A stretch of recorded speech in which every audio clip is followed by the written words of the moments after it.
In December 2019, the Chinese authorities notified the world that a virus was spreading through their communities. In the following months, it spread to other countries, with cases doubling within days. This virus is the severe acute respiratory syndrome-related coronavirus 2 that causes the disease called COVID-19 and that everyone simply calls coronavirus. What actually happens when it infects a human, and what should we all do?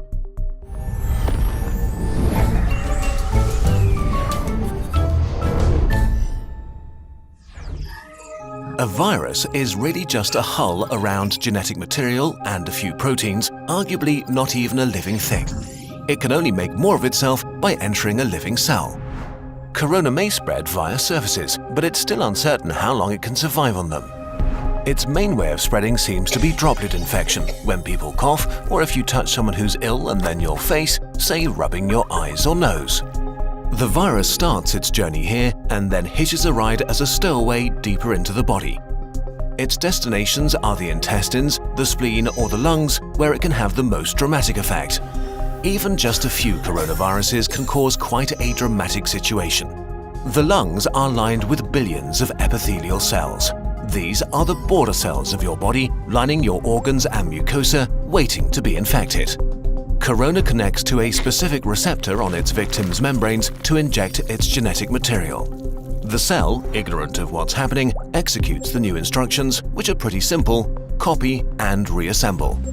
It fills up with more and more copies of the original virus until it reaches a critical point and receives one final order: self-destruct. The cell sort of melts away, releasing new corona particles, ready to attack more cells. The number of infected cells grows exponentially. After about 10 days, millions of body cells are infected and billions of viruses swarm the lungs.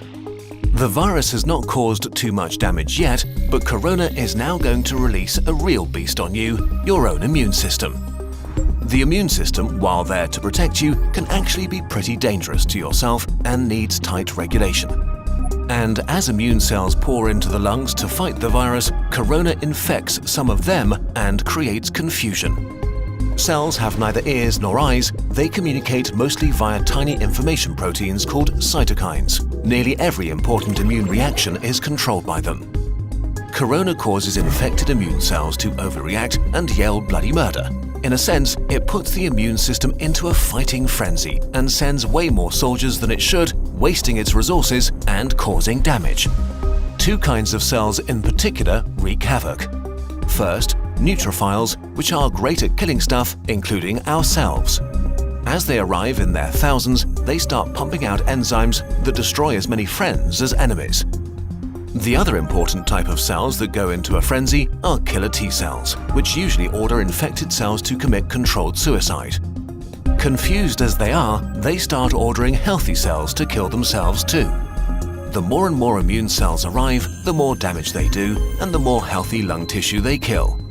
This might get so bad that it can cause permanent, irreversible damage that leads to lifelong disabilities. In most cases, the immune system slowly regains control. It kills the infected cells, intercepts the viruses trying to infect new ones, and cleans up the battlefield. Recovery begins. The majority of people infected by corona will get through it with relatively mild symptoms. But many cases become severe or even critical. We don't know the percentage because not all cases have been identified, but it's safe to say that there is a lot more than with the flu. In more severe cases, millions of epithelial cells have died, and with them, the lung's protective lining is gone. That means that the alveoli, tiny air sacs via which breathing occurs, can be infected by bacteria that aren't usually a big problem. Patients get pneumonia, respiration becomes hard or even fails, and patients need ventilators to survive. The immune system has fought at full capacity for weeks and made millions of antiviral weapons. And as thousands of bacteria rapidly multiply, it is overwhelmed. They enter the blood and overrun the body. If this happens, death is very likely. The coronavirus is often compared to the flu, but actually, it's much more dangerous. While the exact death rate is hard to pin down during an ongoing pandemic, we know for sure that it's much more contagious and spreads faster than the flu. There are two futures for a pandemic like corona: fast and slow. Which future we will see depends on how we all react to it in the early days of the outbreak. A fast pandemic will be horrible and cost many lives. A slow pandemic will not be remembered by the history books. The worst-case scenario for a fast pandemic begins with a very rapid rate of infection because there are no countermeasures in place to slow it down. Why is this so bad? In a fast pandemic, many people get sick at the same time. If the numbers get too large, healthcare systems become unable to handle it. There aren't enough resources like medical staff or equipment like ventilators left to help everybody. People will die untreated.